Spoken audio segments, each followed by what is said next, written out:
Bueno, buenas noches. Vamos a empezar con este curso que va a tener 4 sesiones sobre los derechos humanos y el sistema interamericano de derechos humanos. El curso lo vamos a plantear desde un plano teórico, un poco desarrollar algunos de los aspectos generales y más relevantes de la teoría de los derechos humanos, y un segundo aspecto que vamos a abarcar es el tema procedimental en lo relativo a la protección de los derechos humanos en el sistema regional y concretamente en el sistema interamericano de derechos humanos. Esos son los dos planos en los cuales nos vamos a mover en relación a este curso. Hay algunos temas que son aparentemente, digamos, manejados por todos, pero que conviene refrescarlos para poder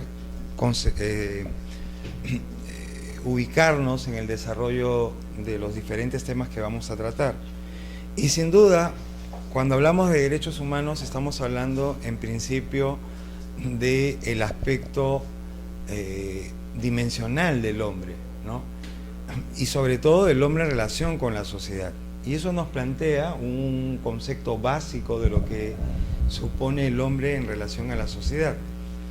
El hombre en relación a la sociedad se caracteriza por ser un ente o una unidad material y espiritual. Esa es la doble dimensión del hombre. El hombre tiene una dimensión tanto material y espiritual.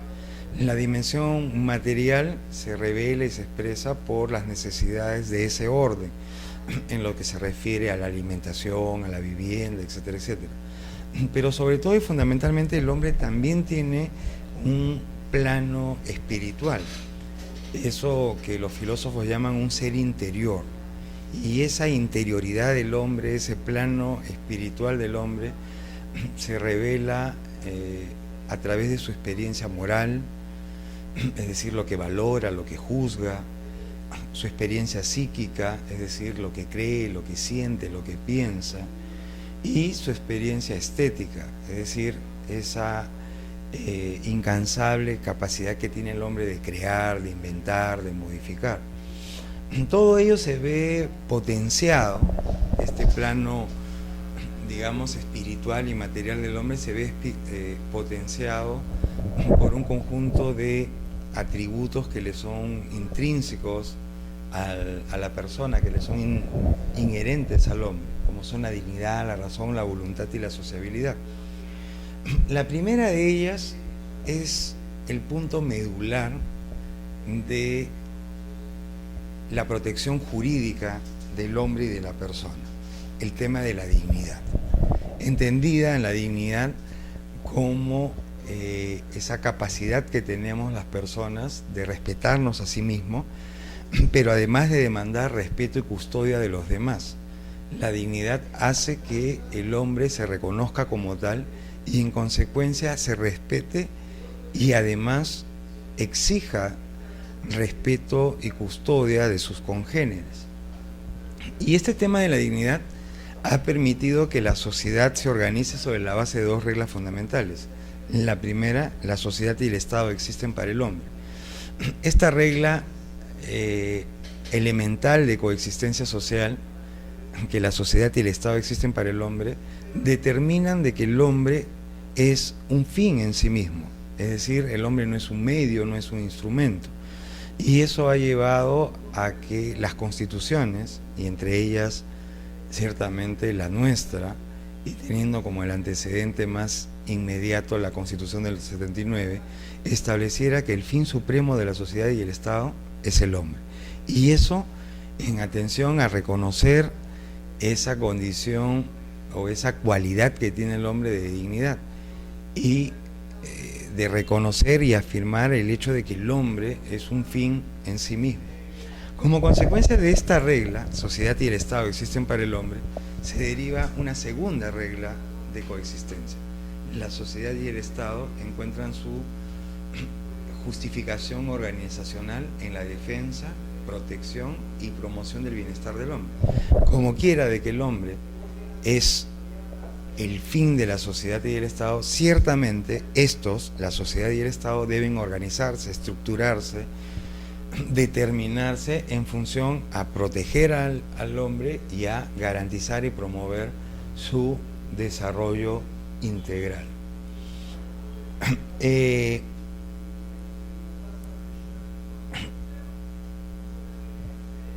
Las otras cualidades, la razón, el conocimiento intelectual, permite pues que el hombre reflexione sobre sí mismo, ¿no? Una de las cualidades que distingue al hombre del resto de los seres que existen es que el hombre reflexiona, y no solamente reflexiona, sino que hace de sí objeto de su reflexión. Enrique Dóriga, por ejemplo, un filósofo peruano, señalaba de que en atención al conocimiento intelectual, señalaba de que el dolor humano es más intenso que el dolor animal, porque si bien es cierto, el animal siente dolor, el hombre hace de ese dolor objeto de su reflexión, lo entiende, lo comprende y en consecuencia lo vive y lo sufre, ¿no? La voluntad, por otro lado, se expresa y se caracteriza en el hecho de la libertad. El hombre es un ser esencialmente libre, ¿no? La caracterización del hombre está, y de la dignidad del hombre, está expresada en el hecho de su libertad y de su identidad. Esos dos elementos, libertad y identidad, son consustanciales a la caracterización del hombre. El hombre, en consecuencia, es un ser libre por naturaleza. Jean-Paul Sartre, por ejemplo, decía, el hombre es libertad, ¿no? O Donoso Cortés decía, el hombre es lo que es, o sea, lo que libremente determina ser, ¿no? El hombre crea, modifica o adecúa el medio que lo circundan, porque el hombre determina, la razón nos permite valorar, juzgar, y la libre voluntad nos permite decidir, determinar. Y por último, el hombre es un ser social. El hombre posee appetitus societatis, ¿no? El hombre es un zoon politikon, como decía Aristóteles, es un animal social en la medida de que, ya sea de manera natural o de manera cultural, el hombre siempre está rodeado con sus congéneres, ¿no? Hay teorías en las que señalan de que la sociabilidad del hombre es natural en la medida de que forma parte de su esencia misma. Otros, en cambio, dicen no, la sociabilidad del hombre es cultural, el hombre aprende a vivir en sociedad. Pero cualquiera que fueran las dos tesis, lo cierto y lo real es que el hombre siempre está insertado, enclavado en medio de otros hombres, de sus congéneres, y eso determina la existencia de la sociedad, ¿no? Entendida la sociedad en su expresión, en su término genérico, como una pluralidad de personas que coexisten de manera estable y que determinan intereses de carácter colectivos, pero también individuales, ¿no?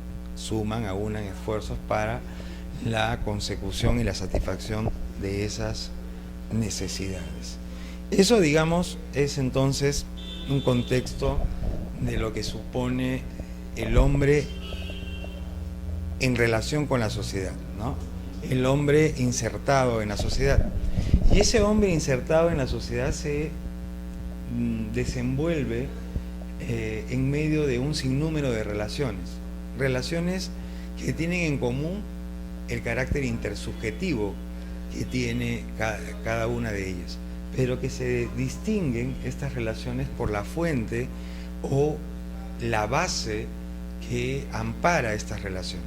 Por ejemplo, las relaciones familiares que se dan en el marco de la sociedad tienen como origen, sustento, el vínculo de parentesco, diferente a las relaciones, por ejemplo, económicas, que tienen su origen y su sustento en la distribución de bienes y servicios, la circulación de bienes y servicios, distintas a las relaciones ciertamente también denominadas relaciones religiosas, que tienen su fuente en la creencia en una deidad, en una misma divinidad, ¿no?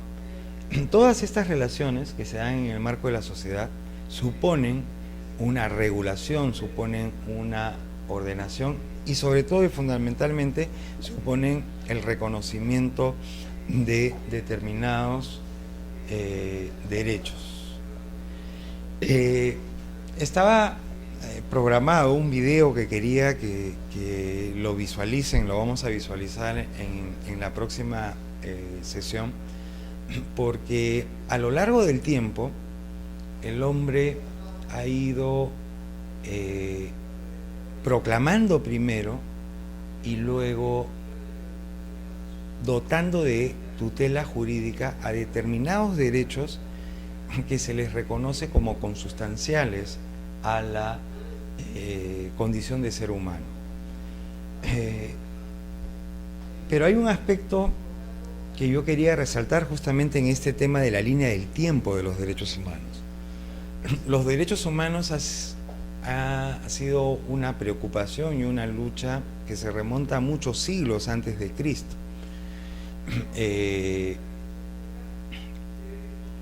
Sin embargo, la consagración de los denominados derechos humanos ha tomado largos periodos de tiempo y ciertamente sigue constituyendo una lucha inacabada, ¿no? Es decir, no hay un punto final en el tema de lo que es la tutela, protección, la positivización de los derechos humanos. Sin embargo, lo que sí podemos señalar es que en los últimos siglos la agudización de los conflictos armados que se han producido han provocado una sensibilización en los estados. En las diapositivas, que ustedes las van a poder visualizar, van a ver una serie de conflictos armados que se han dado fundamentalmente en el siglo XVIII, en el siglo XIX y ciertamente en el siglo XX y en el siglo XXI. Esta diapositiva presenta, por ejemplo, algunos datos estadísticos que tienen que ver con la Primera Gran Guerra mundial, ¿no? La cantidad de muertos, heridos, de personas afectadas por los conflictos armados. En el siglo XX también tenemos un número importante de conflictos armados. Se destacan entre ellos la Segunda Guerra Mundial, la Guerra de Corea, la Guerra de Vietnam, un conflicto militar que ha sido cercano al nuestro como la Guerra de las Malvinas, ¿no? En la Segunda Guerra Mundial ciertamente se han producido hechos de una gravedad e intensidad que se grafican en las imágenes que aparecen en las diapositivas. Y ciertamente en relación con la Primera Guerra Mundial, las estadísticas se elevaron y se dispararon en cuanto al número de muertos, en cuanto al número de desplazados, en número de heridos, de gente finalmente que han sufrido los estragos de la guerra. ¿Por qué he querido graficar este tema de los conflictos armados? Porque en el proceso de evolución de los derechos humanos se han presentado dos fenómenos que son importantes resaltar y definir.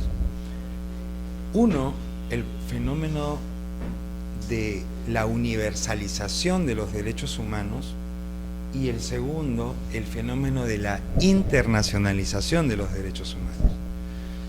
Cuando hablamos de universalización de los derechos humanos, estamos refiriéndonos a una época y a un concepto que tiene que ver con lo siguiente. A lo largo del tiempo, el hombre ha ido entendiendo que existe un conjunto de derechos que por sus características, que por sus atributos, sus contenidos, forman parte de ese lado natural que significa ser humano. Y eso se ha venido afirmando fundamentalmente a partir del siglo XVII, el siglo XVIII y fundamentalmente el siglo XIX. Hay aspectos históricos que han afirmado esa posición de proclama de determinados derechos. Concretamente, hablamos en principio de la Declaración Francesa de 1789 y de un fenómeno que va a ser impulsado por lo que se conoció como el movimiento liberal o el movimiento constitucionalista liberal, que tiene su origen primero en Inglaterra, pero que luego va a ser acogido, va a ser tomado en buena parte de Europa, concretamente Francia, pero que va a ser extrapolado también a Estados Unidos. Este movimiento del constitucionalismo liberal va a afirmar la necesidad de la tutela y la positivización de determinados derechos.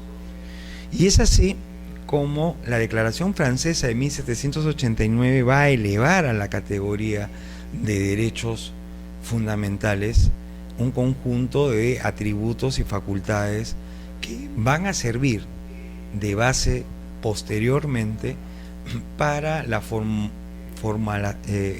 formalización de constituciones que en sus partes dogmáticas, es decir, en su declaración de derechos, van a recoger estas proclamas contenidas en la Declaración Francesa. Y eso es lo que va a generar el proceso de universalización de los derechos humanos. ¿Qué cosa entendemos por proceso de universalización de los derechos humanos? Es el proceso en virtud del cual los estados internamente, ¿no?, consensúan en el hecho de reconocer la existencia de determinados derechos que atañen a todas las personas por la sola condición de ser seres humanos, ¿no? Y eso es lo que va a generar una de las principales características de los derechos humanos, la universalidad, ¿no? Y uno de los principios fundamentales en materia de derechos humanos, erga omnes, ¿no? Es decir, los derechos humanos atañen a todas las personas con prescindencia de las características accidentales que existen entre los hombres, es decir, origen, raza, condición social, condición económica. Los derechos humanos son comunes a todas las personas. Eso es el fenómeno de la universalización. Sin embargo, a partir del siglo XX y fundamentalmente luego de la Primera y con mayor énfasis luego de la Segunda Guerra Mundial, se va a producir un fenómeno de evolución de los derechos humanos, que va a ser el fenómeno de la internacionalización. ¿Y en qué va a consistir este fenómeno de la internacionalización?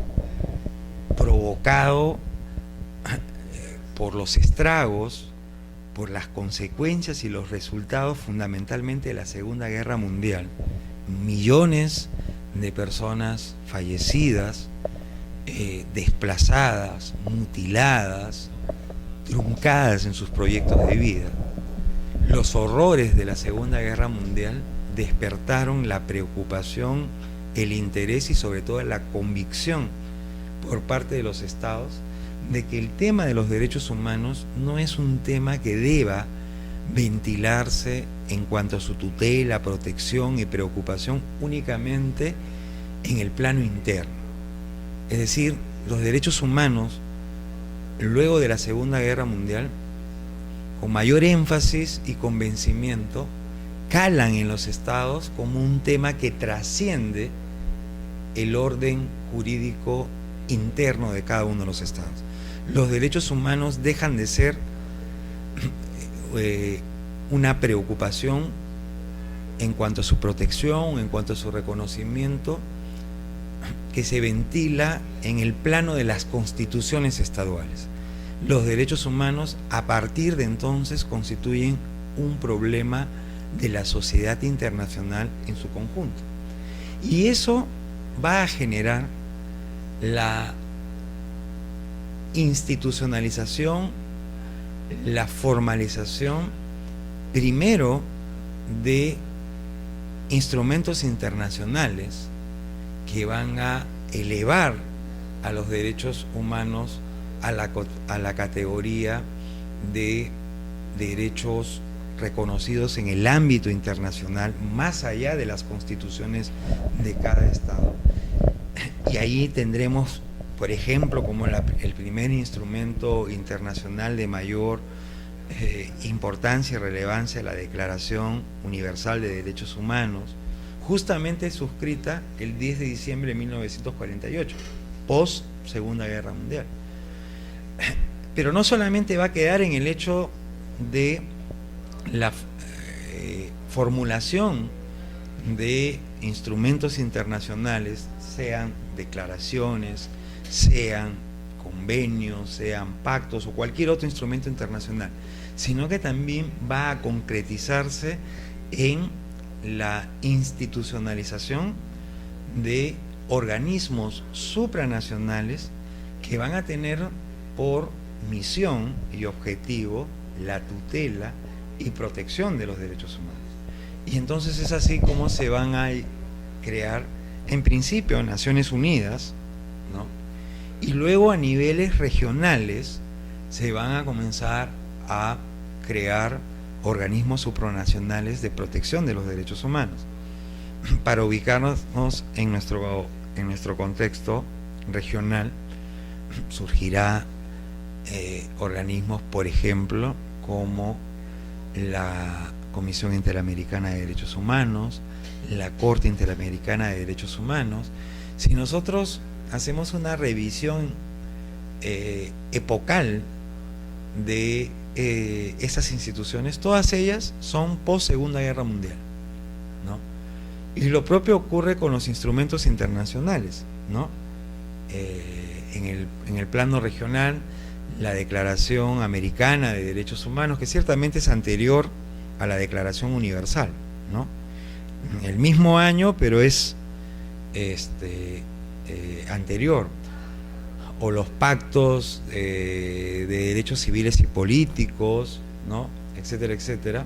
Todos ellos son posteriores a la Segunda Guerra Mundial y forman parte de este fenómeno que conocemos o que hemos denominado proceso de internacionalización de los derechos humanos. Hoy en día, entonces,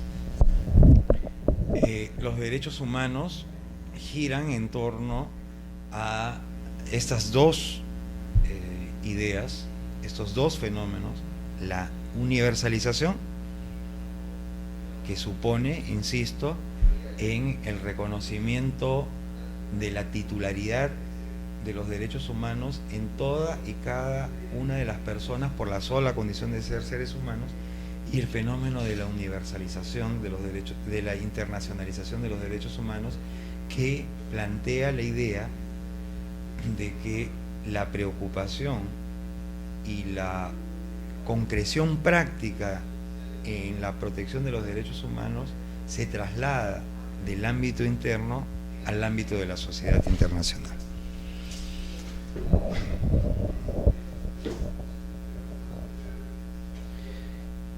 En el tema de los derechos humanos, también es importante hacer una precisión en cuanto a la conceptualización de los derechos humanos. Y eso en la medida de que en el plano, digamos, doctrinario, se utilizan de manera indistinta diversos términos que a veces son utilizados como sinónimos, pero que no necesariamente encierran un contenido conceptual igual, ¿no? Por ejemplo, hablamos de derechos humanos, pero también hablamos de derechos fundamentales. Y así podríamos establecer que existen desde el punto de vista conceptual diferencias entre derechos humanos y derechos fundamentales. Todos estos conceptos que aparecen en la diapositiva están vinculados, ¿no?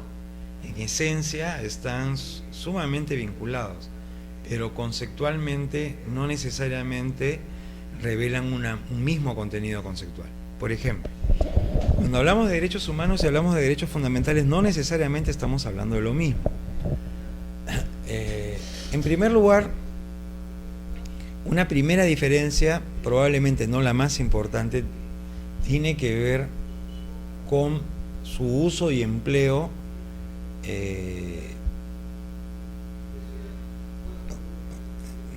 digamos, en cuanto al ámbito del uso y el empleo de los términos.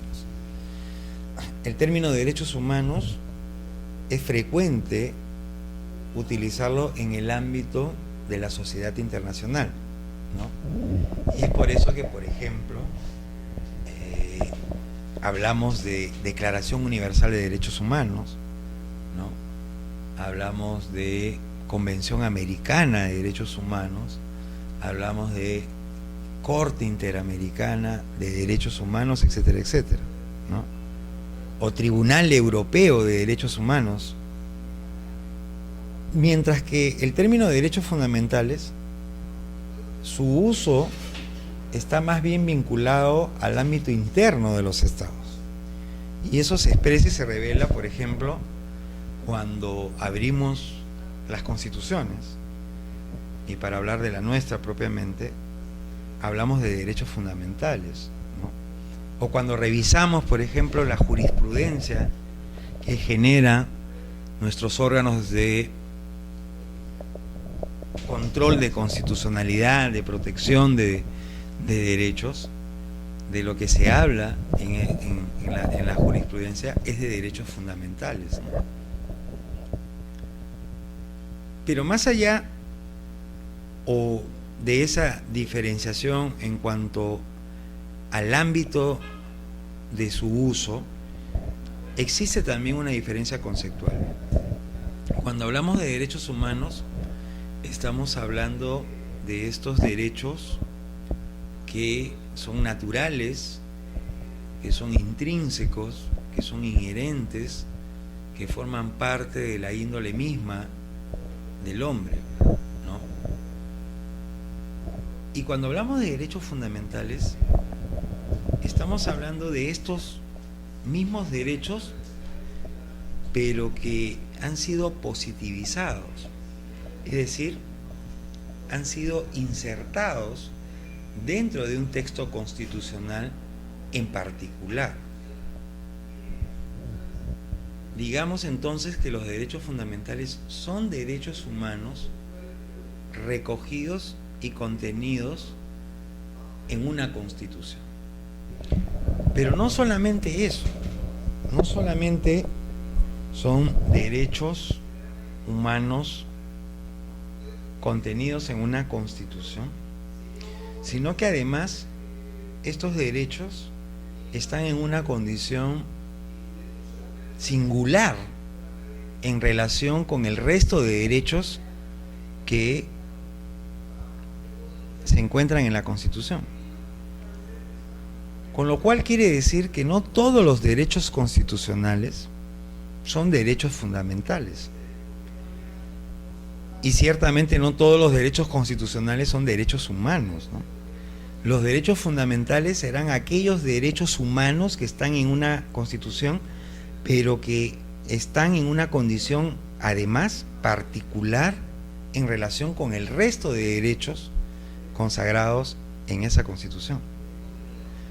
Y esa particularidad y especialidad de estos derechos fundamentales en relación con el resto de derechos que están en la Constitución tiene que ver, a veces, o frecuentemente con una protección agravada de estos derechos en relación con el resto de derechos, ¿no? Por ejemplo, en el caso de España, no todos los derechos constitucionales son objeto de tutela a través de la acción de amparo, sino aquellos que tienen la condición y la categoría de derechos fundamentales, para establecer esta diferenciación que les señalo de los derechos fundamentales en relación con otros derechos. En el caso nuestro, por ejemplo, por citar una diferenciación que coloca los derechos fundamentales en una categoría singular en relación con el resto de derechos que están establecidos en la Constitución. La Constitución, en el artículo 32, por ejemplo, que tiene que ver con este derecho político denominado referéndum, ¿no?, que establece que el pueblo puede participar a través de consultas populares para aprobar o rechazar leyes, la reforma constitucional y las materias relativas a la descentralización. En el segundo párrafo de este artículo, este artículo constitucional establece qué materias no pueden ser objeto bajo ningún motivo de referéndum. Y dice, por ejemplo, que no pueden ser objeto de referéndum la supresión o disminución de derechos fundamentales. Contrario sensum quiere decir que el resto de derechos que están contenidos en la Constitución, que no tienen la categoría de derechos fundamentales, sí pueden ser o suprimidos o modificados a través del referéndum. Pero aquellos que son de derechos fundamentales, aquellos que están en la parte de los derechos fundamentales, esos son inmutables, no pueden ser modificados ni siquiera a través de la consulta popular, es decir, a través de una decisión directa del soberano, el pueblo, ni siquiera. Entonces ahí, por ejemplo, advertimos esa diferenciación entre lo que son derechos fundamentales y el resto de derechos constitucionales. Y por último, para citar un ejemplo más de la diferenciación, no todos los derechos que están en la Constitución son derechos fundamentales, ¿no? Por ejemplo, el artículo 139 de la Constitución establece como uno de los derechos y principios de la función jurisdiccional la independencia en el ejercicio de la función jurisdiccional. ¿Eso qué quiere decir? Que existe el derecho constitucional de la independencia de los jueces en el ejercicio de la función jurisdiccional. Eso es un derecho constitucional incontrastable. Sin embargo, siendo un derecho constitucional, no es un derecho fundamental. Y no es un derecho fundamental por varias razones. Primero, porque no está en el capítulo correspondiente a los derechos fundamentales. Pero más allá de eso, también por el hecho de que no está recogido en ningún tratado internacional sobre derechos humanos. No existe tratado que reconozca como derecho humano la independencia de los jueces en el ejercicio de la función jurisdiccional. Porque por último, la independencia de los jueces en el ejercicio de la función jurisdiccional no es un atributo que le corresponde a toda persona por el solo hecho de ser humano, sino que le atañe a aquel individuo que desempeña la función específica de administrar justicia, ¿no?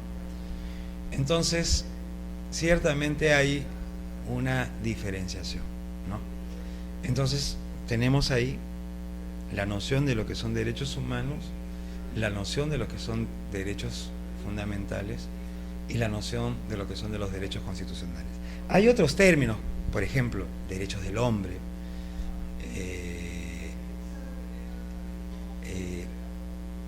derechos civiles, libertades públicas, ¿no? Libertades civiles, etcétera, etcétera. Este término de derechos del hombre tiene que ver más con un contexto histórico, ¿no?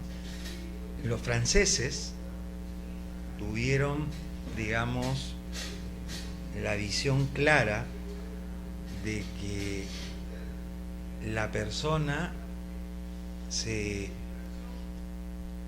en cuanto a sus atributos y facultades, se desdobla, en el sentido de que la persona puede ser vista en su plano individual y puede ser vista en su plano en relación con la sociedad.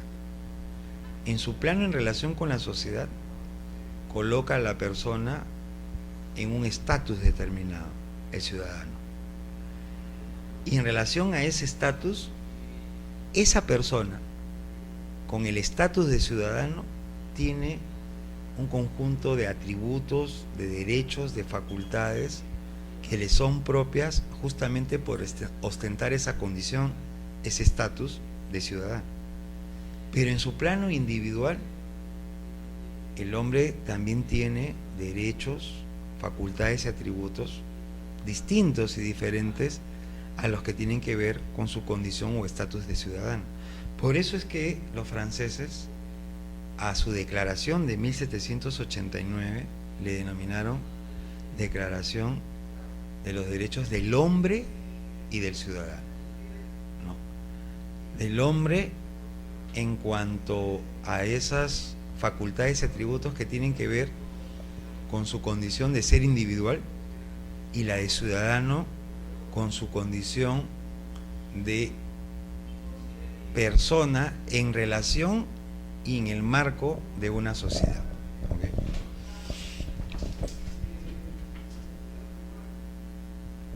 Acá están estas otras definiciones que están en las diapositivas y que se van a explicar por sí solas. Otro punto importante tiene que ver con los principios y las características de los derechos humanos.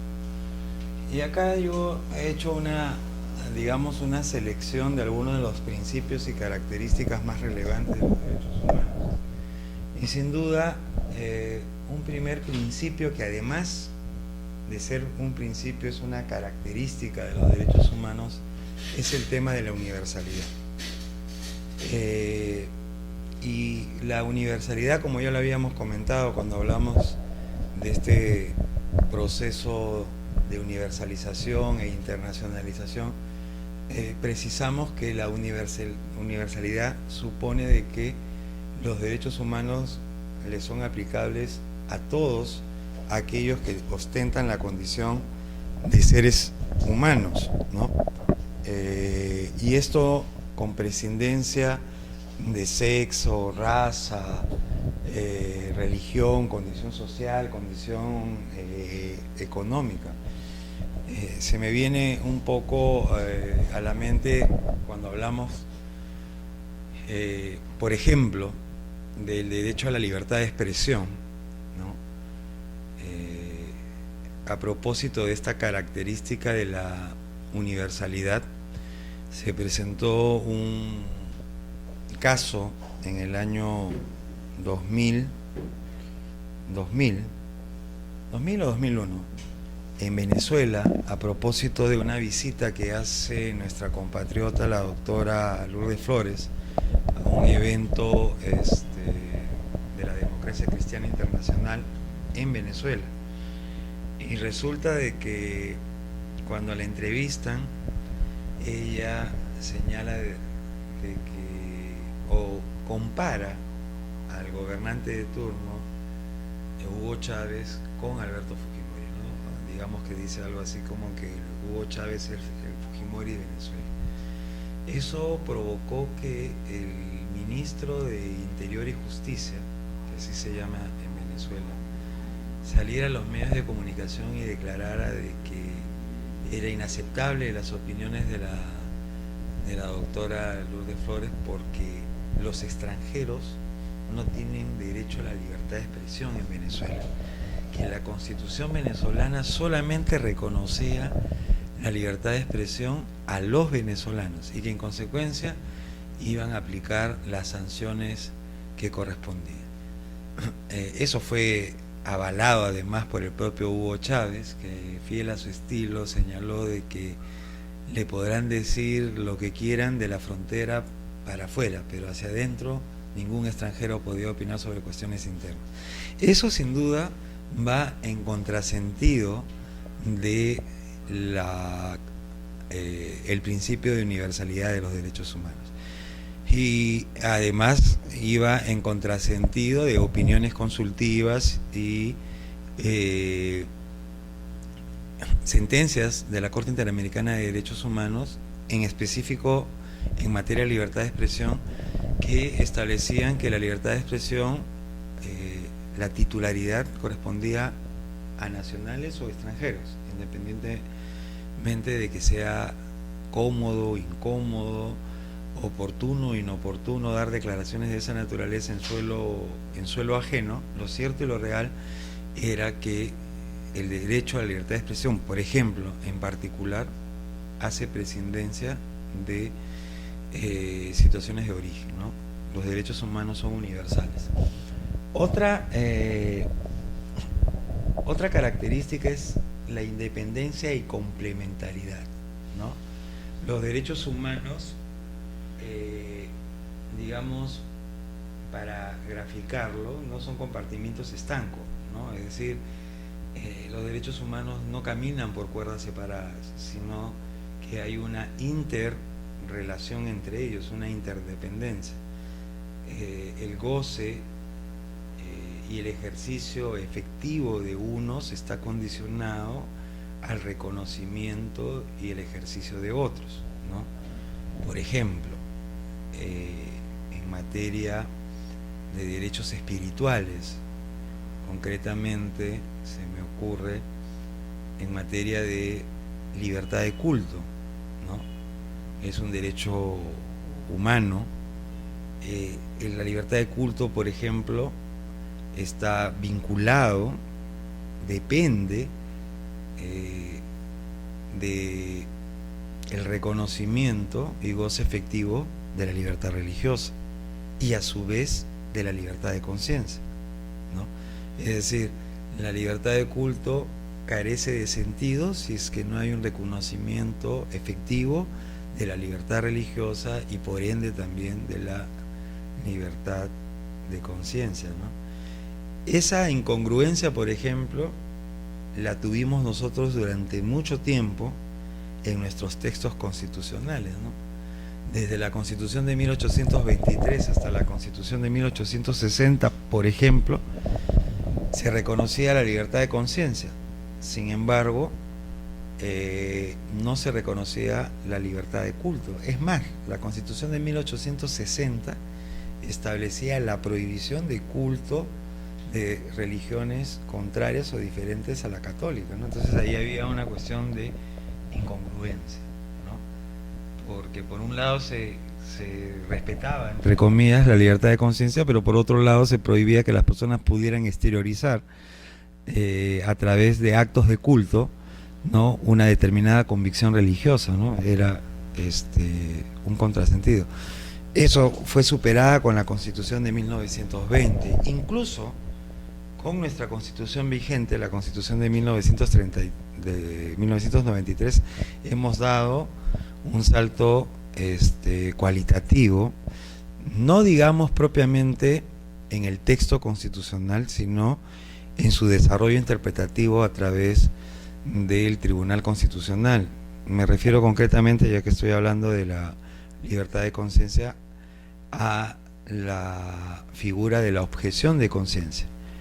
El Tribunal Constitucional, en el caso Lucio Rosado, ha establecido que la objeción de conciencia comporta un contenido nuevo dentro del derecho a la libertad de conciencia, porque si nosotros revisamos el contenido de la Constitución política del Perú vigente, no vamos a encontrar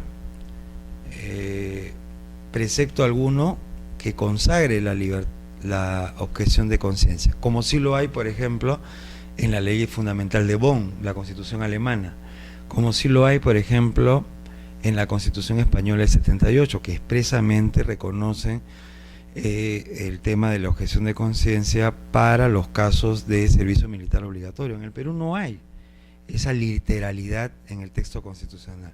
Sin embargo, como vuelvo a reiterar, en el caso Lucio Rosado, ¿no?, se ha establecido de que la objeción de conciencia forma parte del derecho a la libertad de conciencia.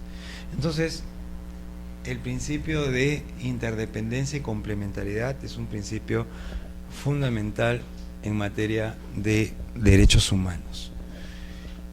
Otro principio que también tenemos, la irrenunciabilidad y la inalienabilidad, ¿no? Los derechos humanos, por ser intrínsecos, el carácter irrenunciable e inalienable de los derechos humanos, tienen que ver, el primero, con el aspecto intrínseco de los derechos humanos. No se puede renunciar a aquello que forma parte de la índole del ser humano. Y el segundo, el carácter inalienable, tiene que ver con el tema de la dignidad, ¿no? Los derechos humanos no son objeto de tráfico, ¿no? No pueden disponerse, no pueden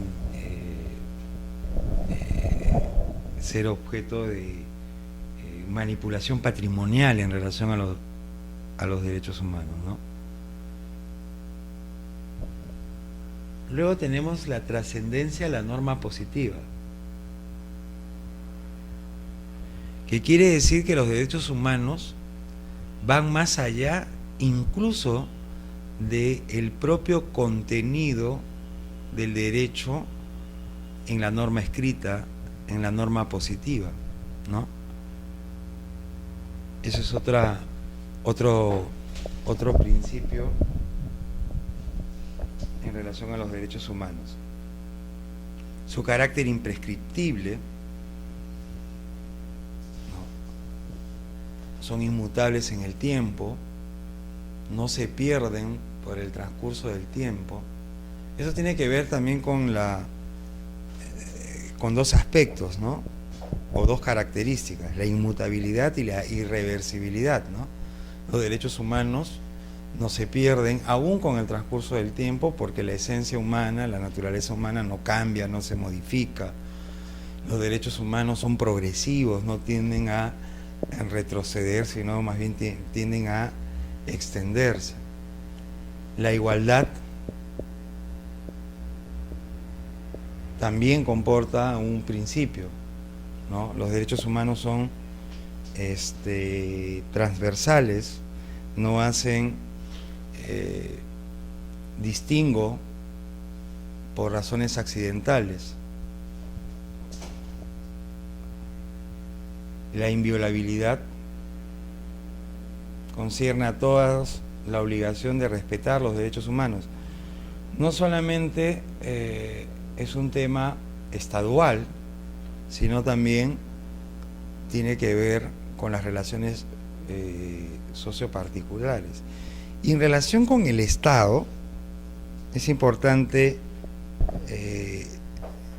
adelantar, y esto lo vamos a ver con un poco más de detalle cuando veamos el tema del sistema interamericano. En relación con el Estado,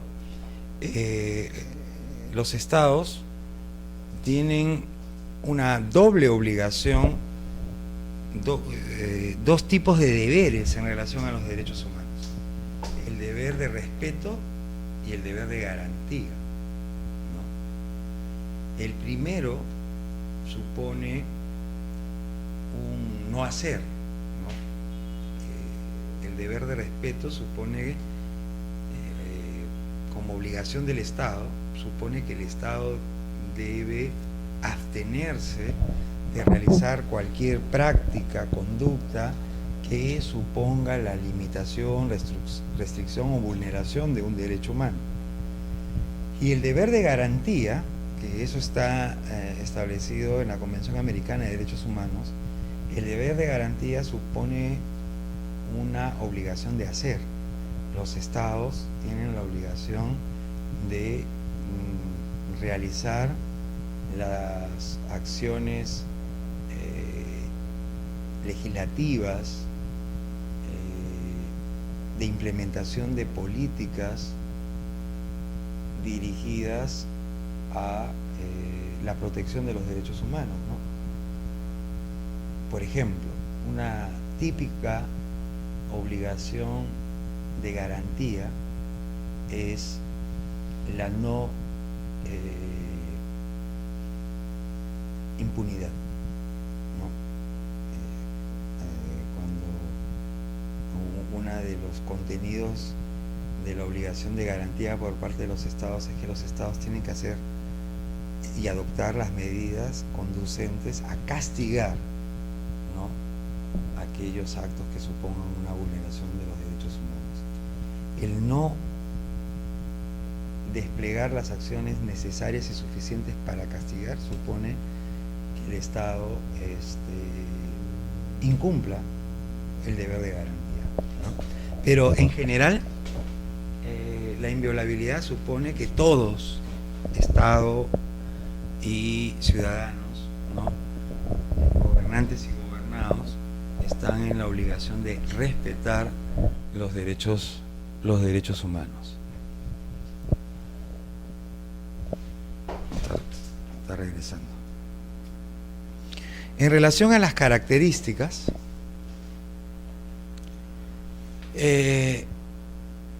por ejemplo, una de las características importantes son la indivisibilidad, ¿no?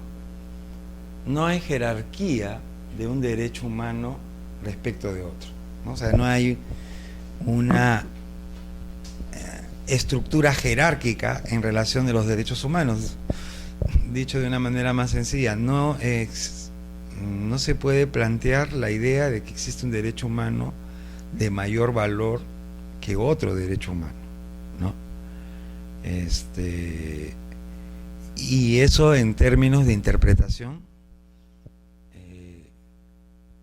plantea la denominada interpretación de concordancia práctica, ¿no?, que supone que frente a la colisión de dos derechos se atienda al caso concreto, ¿no? Hay con frecuencia colisiones entre derechos o bienes jurídicos tutelados, ¿no?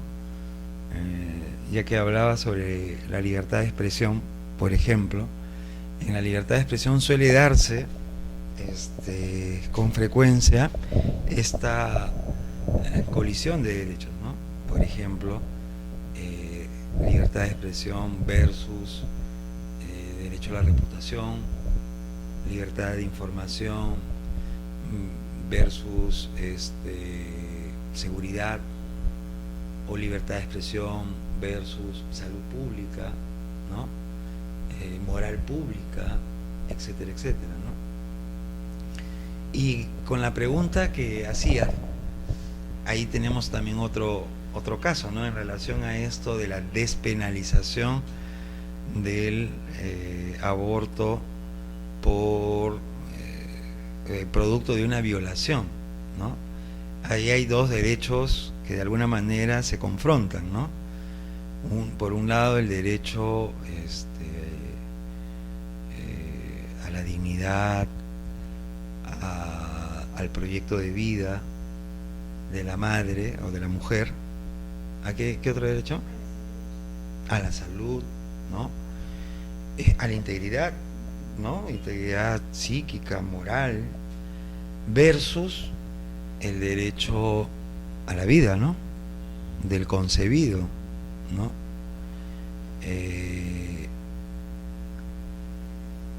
Entonces, ¿cómo se resuelve eso?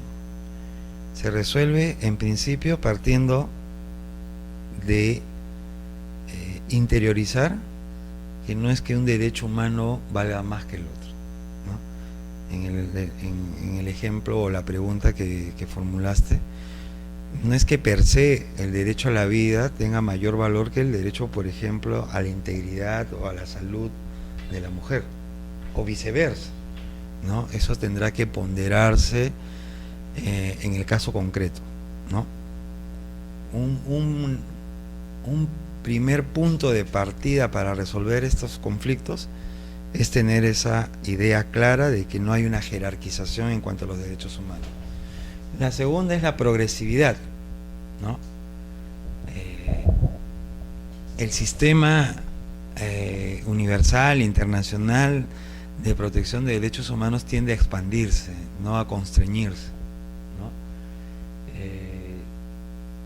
Y en consecuencia no hay regresión, sino más bien hay una tendencia hacia la ampliación, hacia la progresividad en materia de protección de los derechos humanos.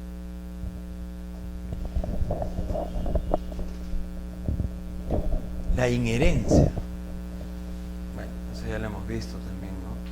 Los derechos humanos son intrínsecos, inherentes a la condición de tal. El carácter irreversible, una vez adoptados, no pueden ser suprimidos por una disposición legal posterior. Ahora, acá también es importante que estas características de irreversibilidad, de imprescriptibilidad, etcétera, etcétera, no suponen tampoco un carácter de absoluto en materia de los derechos humanos, ¿no? Porque los derechos humanos son regulables, ¿no? Hemos estado hablando, por ejemplo, del derecho a la vida, ¿no? O haciendo alusión, mejor dicho, al derecho a la vida. El derecho a la vida es un derecho regulable, no es un derecho absoluto, ¿no? Lo que quiero decir es de que estas características de inalienable, imprescriptible, irreversible, no suponen una absolutez por parte de los derechos humanos, porque los derechos humanos son regulables. En el caso, por ejemplo, que estamos aludiendo al derecho a la vida, el hecho de que existan condiciones o circunstancias de exención de responsabilidad frente a la privación del derecho a la vida revelan su carácter de no absoluto y de regulable, ¿no? Por ejemplo, la condena de muerte es una excepción al derecho a la vida. El estado de necesidad es otra exención. La legítima defensa, que además es un derecho humano, ¿no? Está consagrado en la Convención Americana de Derechos Humanos, es un derecho fundamental en nuestro ordenamiento constitucional, está en el artículo 2 de la Constitución. El aborto terapéutico, ¿no? En algunos estados, y probablemente o eventualmente en el caso nuestro también podría darse el tema del aborto sentimental, ¿no? Que es el relativo a los embarazos productos de violaciones, ¿no? La eutanasia, que es menos aceptada, ¿no? Pero son circunstancias de excepción. O por ejemplo, en el tema que comentaba yo de la libertad de expresión. La libertad de expresión tampoco es un derecho absoluto, es un derecho regulable, ¿no? La Corte Interamericana de Derechos Humanos y la relatoría en materia de libertad de expresión de la Corte Interamericana de Derechos Humanos, por ejemplo, en materia de libertad de expresión, ha establecido de que la libertad de expresión es un derecho regulable y que en consecuencia pueden establecerse restricciones al ejercicio de la libertad de expresión. Claro que esas restricciones demandan el cumplimiento de determinadas condiciones y requisitos, ¿no? Por ejemplo, un presupuesto o característica de las restricciones en materia de libertad de expresión es que estén determinadas por ley, ¿no? Solo cabe limitar o restringir el ejercicio de la libertad de expresión cuando esa limitación está contenida en una ley, ¿no? Y eso en nuestro ordenamiento también ha quedado claramente establecido a propósito de la sentencia del TC en el caso Editor Sport S.A., ¿no? Cuando la municipalidad de Lince, ya a finales de los 90, dictó una ordenanza municipal que prohibía la exhibición en puestos de periódicos de imágenes de sexo, de violencia.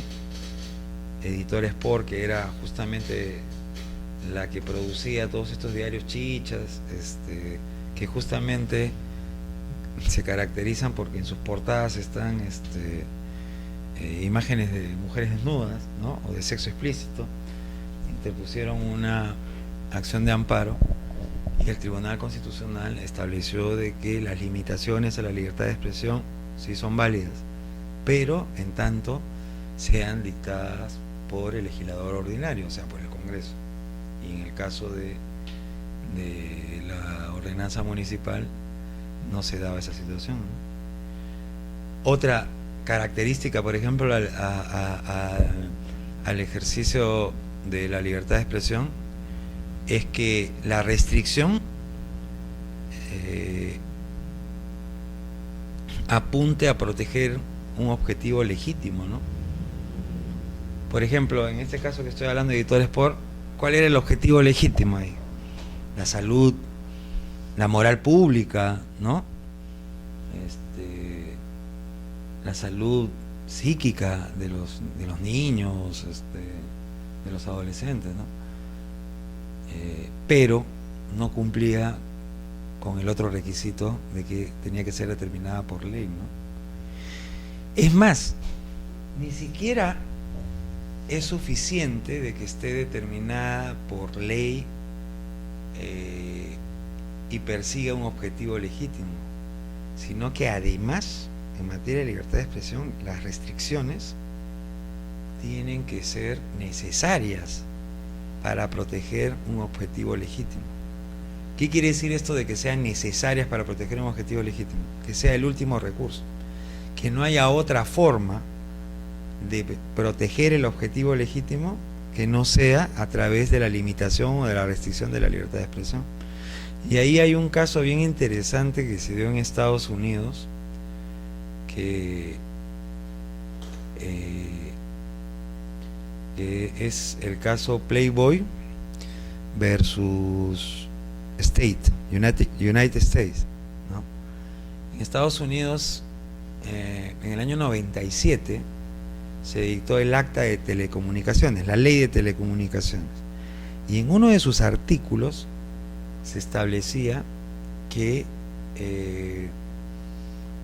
los canales de televisión por cable, aquellos programas de orientación sexual, o sea, los programas 3X, solo podían ser difundidos a partir de las 10 de la noche hasta las 6 de la mañana. ¿Por qué? Porque se entendía de que esa era la única, que era un horario poco probable en la que un niño pueda acceder a visualizar estos programas. Entonces Playboy Entertainer Corporation planteó una acción judicial invocando el derecho a la libertad de expresión, ¿no? Y la Suprema Corte norteamericana estableció ahí lo que estoy señalando, ¿no? De que no basta con que se persiga un objetivo legítimo, y ciertamente ahí había un objetivo legítimo, ¿no? En la Ley de Telecomunicaciones. ¿Cuál era el objetivo legítimo? Proteger la salud, la moral de los niños, ¿no? Pero la Suprema Corte norteamericana estableció que eso no era el último remedio, que no era el último recurso, que había otras formas de proteger el objetivo legítimo sin necesidad de restringir la libertad de expresión. ¿Y cuál era esa forma? la Suprema Corte norteamericana descubrió que en la propia ley de telecomunicaciones estaba el mecanismo para evitar, para proteger el objetivo legítimo sin limitar la libertad de expresión. Había un artículo, creo que era el artículo 300, que establecía que los usuarios de canales por cable tenían derecho a solicitar un código de bloqueo de manera gratuita si así lo requirieran. Entonces la Suprema Corte norteamericana dijo, ahí está la salida, ¿no? Que cada padre pueda solicitar al canal de cable de manera gratuita un código de bloqueo para evitar que sus hijos puedan acceder a eso. Y por última, la característica es de que las restricciones tienen que ser posteriores, ¿no? No pueden ser anteriores al ejercicio de la libertad de expresión. En otras palabras, estamos hablando de que no puede haber censura previa, ¿no? Y ahí los chilenos nos dieron un caso sumamente interesante en el sistema interamericano de derechos humanos que permitió a la Corte reafirmar la no legalidad y la incompatibilidad de la censura previa con los derechos humanos, ¿no? Que es el caso, la última tentación de Cristo, ¿no? Es un caso paradigmático en el sistema interamericano de derechos humanos que tiene que ver con la libertad de expresión, ¿no? Los chilenos tenían un órgano público creado por la propia Constitución que hacía una revisión de los contenidos de las películas antes de ser difundidas. Entonces, cuando llega La última tentación de Cristo, que es esta película controvertida de Scorsese sobre la supuesta vida terrenal, humana de Cristo, que se casa, tiene intimidad con su esposa, etcétera, etcétera, un grupo de abogados católicos se opusieron a la transmisión de esta película, ¿no? Entonces este organismo lo que hizo es poner la censura mayores de 18 años, pero este grupo de abogados consideró que no era suficiente y interpusieron lo que los chilenos llaman una acción de protección, que viene a ser lo que acá llamamos acción de amparo. Una de las cosas curiosas es de que esta demanda la plantearon a nombre de ellos mismos, a nombre de Jesucristo y de la Iglesia Católica, así la plantearon, ¿no? Y la Corte Suprema chilena declaró fundada, y entonces se prohibió la exhibición de la película, y este caso llegó a la Corte Interamericana, y la Corte Interamericana señaló de que eso era censura previa, ¿no? Es más, allí en esa sentencia de La última tentación de Cristo, la Corte hizo una precisión importante en materia de censura previa y señaló de que la censura previa no solamente se limitaba a organismos del Ejecutivo, sino que incluso podía haber censura previa cuando ésta provenía del órgano jurisdiccional, o sea, del Poder Judicial, que era justamente este caso, ¿no? Entonces extendió, digamos, el tema de que la censura previa no se circunscribe al ámbito del Ejecutivo, del Administrativo, sino incluso hasta judicial, ¿no?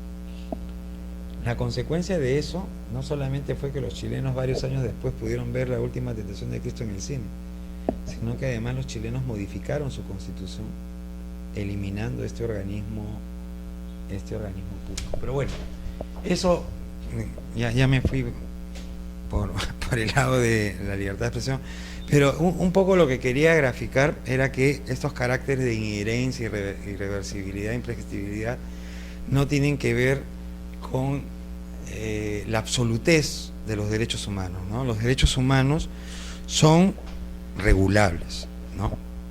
Y hemos puesto el ejemplo del derecho a la vida, como también de la libertad de expresión, como también hubiéramos podido poner de otros, ¿no? la libertad de culto, etcétera, etcétera. Imperatividad erga omnes, ¿no? Erga omnes es para todos, ¿no? Los derechos humanos, su respeto atañe a todos, ¿no? Límite al ejercicio del poder. Los derechos humanos se caracterizan porque suponen un parámetro al ejercicio del poder, ¿no? Los estados democráticos sometidos al modelo de Estado constitucional de derecho supone que el ejercicio del poder no es irrestricto, arbitrario. El ejercicio del poder por parte de los gobernantes, de los detentadores del poder, no está al albedrío de quienes lo ejercen, sino de que estos tienen límites, tienen parámetros. El ejercicio del poder no es ilimitado, no es absoluto, sino que tiene límites. ¿Y cuáles son esos límites al ejercicio del poder? Justamente los derechos humanos, ¿no? O sea, los derechos humanos operan en el marco de el ejercicio del poder, opera justamente como un límite, como un tope al ejercicio del poder. El rebasar, el contravenir, el colisionar con los derechos humanos supone entonces un ejercicio abusivo, arbitrario, despótico del poder, ¿no? Bueno, la universalidad ya lo habíamos señalado, ¿no? La universalidad tiene un doble, comporta dos aspectos. Por un lado, es un principio, pero por otro lado también comporta una característica de los derechos humanos, ¿no?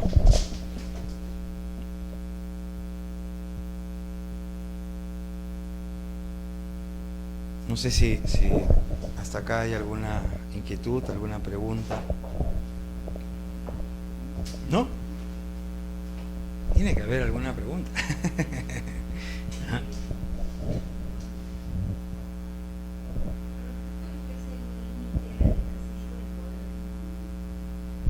No quedó un poco claro.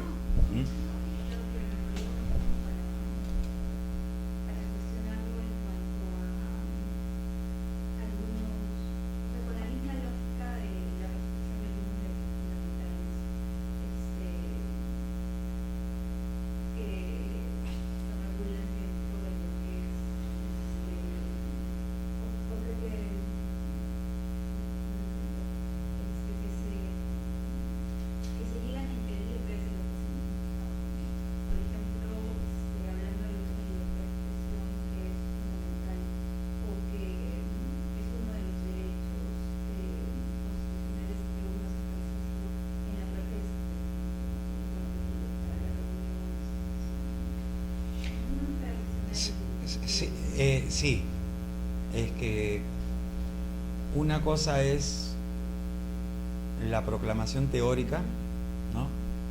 Y otra cosa es su concreción práctica, ¿no? Los derechos humanos deben operar como límites al ejercicio del poder. Sin embargo, el día a día nos demuestra de que estos principios y estas características se ven, digamos, enfrentadas, se ven violentadas, ¿no? Y por eso queda claro de que la protección y promoción de los derechos humanos es una tarea inacabada, ¿no? Aun cuando en materia de evolución de los derechos humanos ha habido un largo proceso que algunos lo grafican en etapas, ¿no? La etapa primero de la proclamación, eso es esa etapa teórica de postulados, de ideales, la etapa de protección, que ya supone aterrizar esas ideas, postulados, ¿no? En normas, ¿no? O sea, positivizarlas, y luego la etapa de la promoción, ¿no? Que es la constante defensa. O sea, esa etapa de, o mejor dicho, ese proceso de evolución de los derechos humanos no acaba, ¿no? No acaba. Y uno de los, digamos, de los enemigos mayores de los derechos humanos son el propio Estado, ¿no? El propio Estado. Tú mencionabas, por ejemplo, en el tema de la protesta pública, ¿no? Y en efecto, el Estado suele ser el que, a través de la agresión, por controlar el aparato coercitivo, ¿no? Atenta, por ejemplo, contra la libertad de expresión, ¿no? Cuando manifestantes y periodistas son objeto de especial atención por parte de la policía cuando reprime, es una forma, pues, de buscar limitar el derecho a la libertad de expresión, ¿no? Porque la agresión supone, pues, bajar la moral, un poco hacer desistir, ¿no? Y eso si es que no nos vamos al tema de las amenazas de muerte, si es que no nos vamos incluso al tema de los asesinatos, ¿no? En materia de libertad de expresión, la amenaza de muerte, los asesinatos y las agresiones son los medios más violentos que se utiliza para restringir el derecho a la libertad de expresión, ¿no? La Relatoría de la Corte Interamericana de Derechos Humanos hace informes periódicos sobre estos temas, ¿no? Y hasta hace poco, no sé, no le he hecho el seguimiento últimamente, pero hasta hace poco Colombia estaba en el primer lugar de asesinatos contra periodistas, ¿no? Uno de los casos más sonado fue de este periodista del periódico La Voz, Flavio, no recuerdo el apellido, ¿no? Investigaba sobre temas de paramilitares y lo mataron, le metieron 4 balazos y quedó, ¿no? Y así en Colombia hay N casos. Acá también, nosotros no somos ajenos, ¿no? Por ejemplo, ex alcalde de Pucallpa, Valdés, uno de los procesos que tiene por los cuales está en la cárcel, aparte de lavado de activos vinculados con el narcotráfico, es el asesinato de un periodista, ¿no? Opositor, ¿no? Y cuando hablamos del Estado no estamos hablando del gobierno nacional nada más, ¿no? Estamos hablando del gobierno en sus diversos niveles, ¿no? El gobierno nacional y los gobiernos subnacionales también, ¿no? Así es. La idea, pues, es tratar de conciliar los principios y características con la realidad, ¿no? Que exista esa, digamos, concordancia entre teoría y realidad.